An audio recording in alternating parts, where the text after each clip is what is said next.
2021-жылы 11-апрелде жергиликтүү кеңештердин депутаттарын шайлоо жана референдум бүткүл элдик добуш берүү өтөт. Добуш берүү күнү шайлоочу шайлоо участогуна келгенде анын дене табы текшерилип, колун дезинфекциялап, бир жолу колдонулуучу бет кап алат. Маанилүү, шайлоо участогуна кирерде жана имараттын ичинде аралыкты сактаңыз. Добуш берүү үчүн шайлоочу Кыргыз Республикасынын жаранынын паспортун кайсыл түрү болбосун көрсөтүшү керек. Паспорту боюнча идентификациядан өткөндөн кийин манжа издери боюнча идентификациядан өтөт.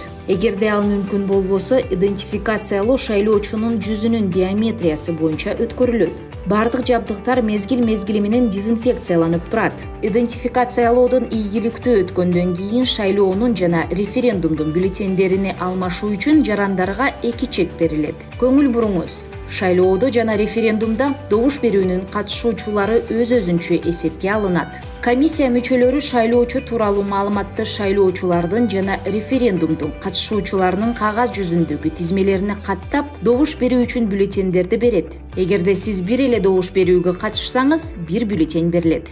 Добуш берүүнүн купуялыгы Кыргыз Республикасынын Конституциясы жана мыйзамдары менен кепилденет. Андан кийин ар бир бюллетень тиешелүү автоматтык эсептөөчү урнага, жергиликтүү кеңештердин депутаттарын шайлоо боюнча эсептөөчү урнага жана же болбосо референдум боюнча автоматтык эсептөөчү урнага салынат. Сүрөткө жана видео тартууга, ошондой эле бюллетендерди шайлоо участкасынан алып чыгууга тыюу салынат. Эркин добуш бер.